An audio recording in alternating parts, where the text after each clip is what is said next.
In this video, we're going to look at purchase orders, what they are, how they connect to BuildExact's cost tracking screen, how they differ from work orders, how to send them out, set conditions, and view a summary of orders. And before we dig in, I do want to touch on something we hear from builders sometimes. Some will say, I don't use purchase orders. I just call my supplier, place the order, and track the cost. And that's totally fine. BuildExact can support that 100%. Sending a purchase order is optional. They're great for keeping clear records and communication, but the important part for purchase orders is marking them received, because that's what drives your cost tracking. Purchase orders help track what you ordered and how much you paid. And we can take those purchase orders and push them into your accounting software as bills. And you can also pull costs in from your accounting software if that's something you're interested in. We do have a separate video that digs into the accounting features in much more detail. So for now, let's jump into BuildExact and talk about what a purchase order actually is and how it differs from a work order. A purchase order is used for the people who send you invoices, like suppliers or subcontractors. Purchase orders can be synced to your accounting software if you'd like, as bills to be paid. A work order, on the other hand, would be for internal costs, like your own crew, who's on your payroll. Since these are internal costs, these wouldn't push to your accounting software. We cover work orders in a separate video, so for now, we'll stay focused on purchase orders. When it comes to creating a purchase order, the general rule of thumb is, if an item already exists in your actual costings tab, that's where you'll start. Find the items, click the checkbox on the left, and you'll see the option to order item.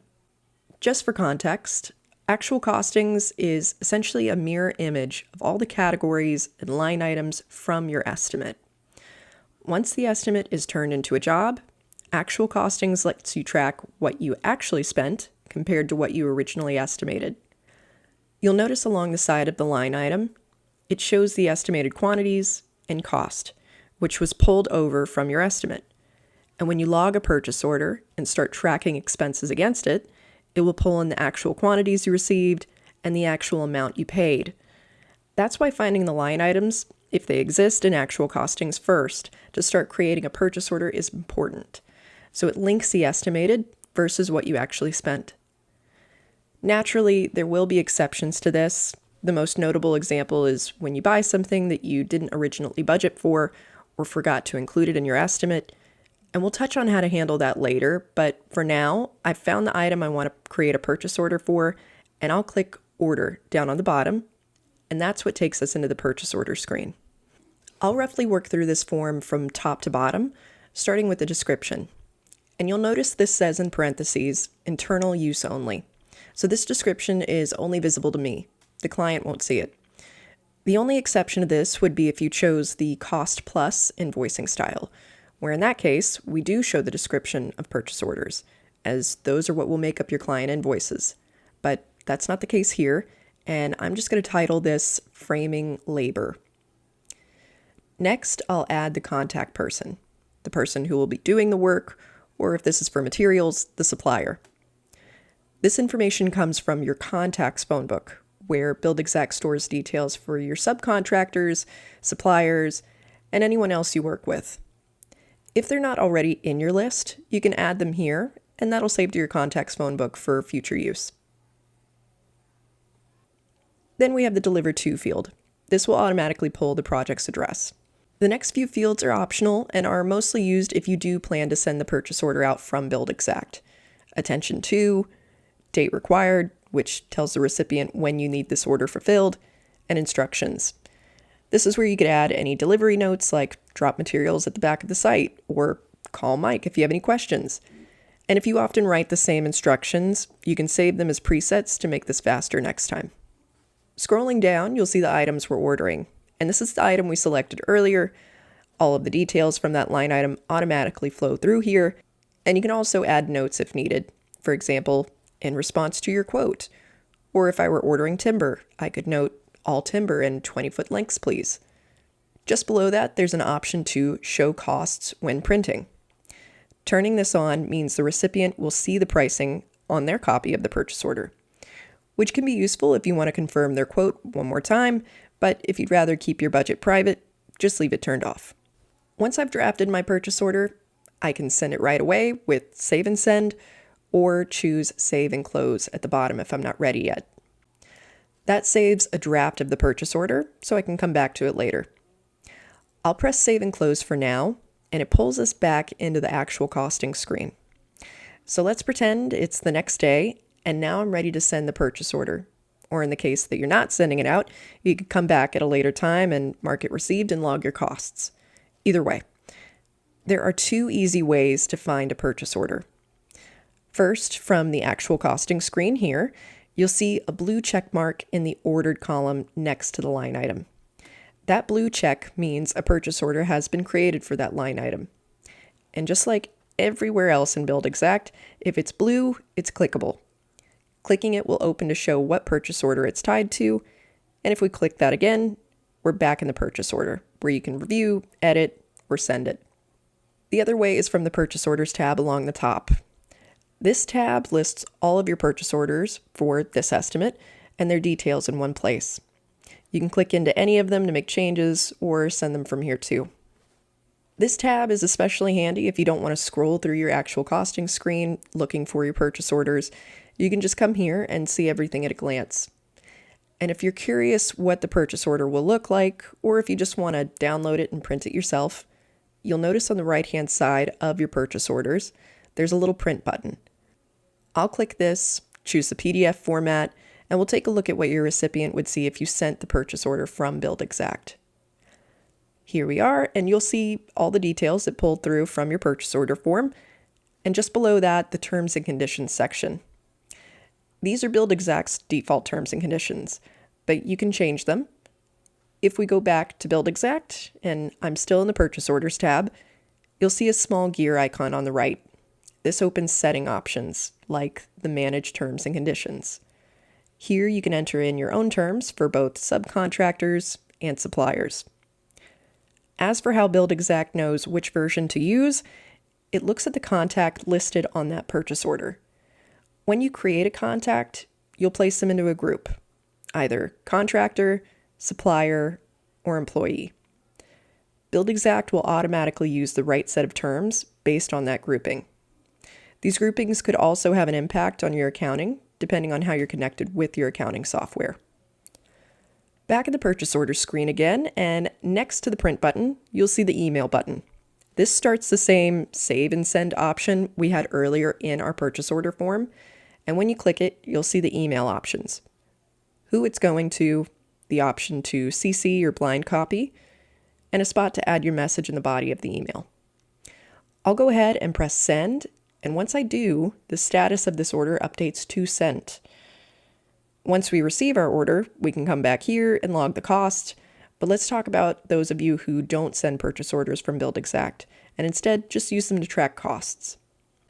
Here I have a purchase order I already created, and I don't intend to send it to anyone. Maybe this is something I already paid for and received. I'll go to the status field, which currently says unsent. Click the drop down and manually change it to received. You could also manually mark it as sent if you placed the order verbally or over text but haven't received it yet. And there's also a canceled option for cases where the order was canceled and you still want to keep a record. I'll go ahead and mark this one as received.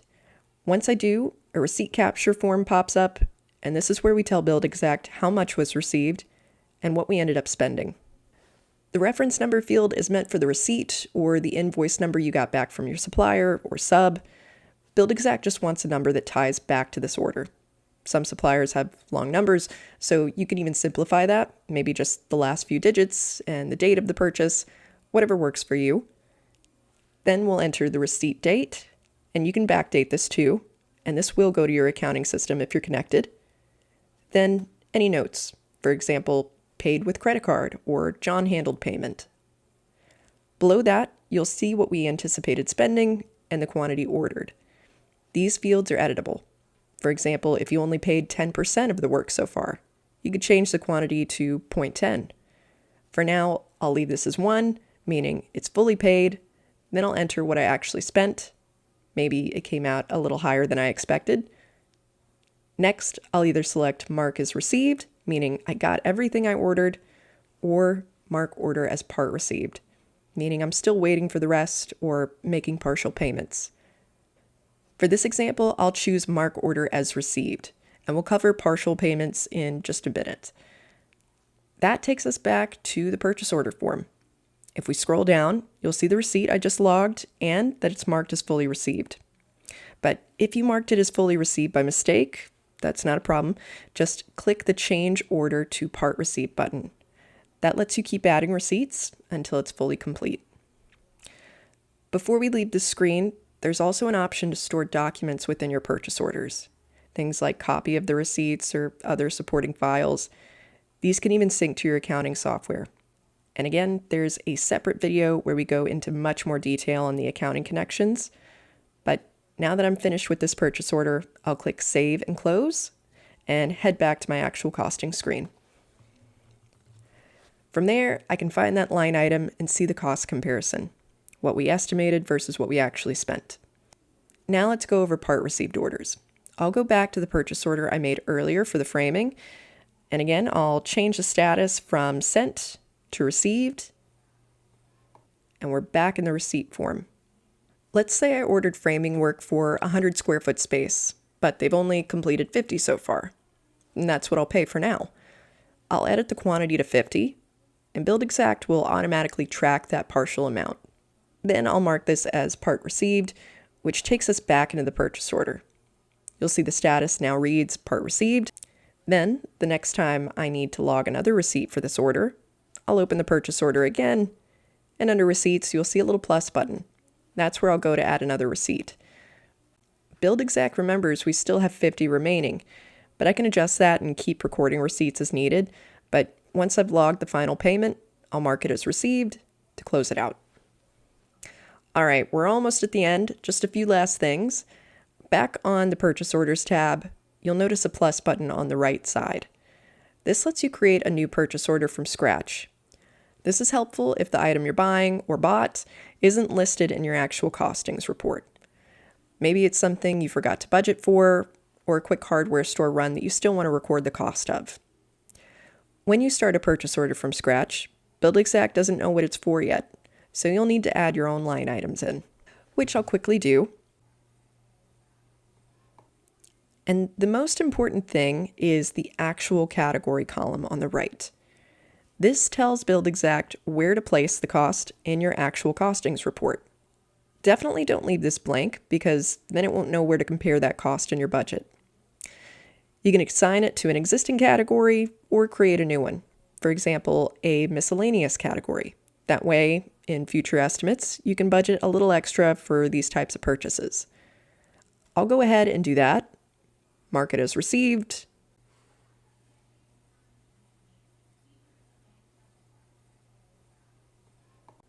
And now back in actual costings, that new category appears at the bottom of my list. You'll see it shows we didn't budget for it originally, but now we've logged the cost. And from here, you can decide whether to absorb the cost or issue a change order. Last thing, if we go back to the Purchase Orders tab, you'll see a Print Orders List option in the little gear button menu.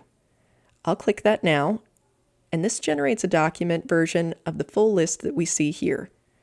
All of our current purchase orders, their statuses, and the details for this particular project. And that's it. We've made it to the end, and as always, if you have any questions, please let us know.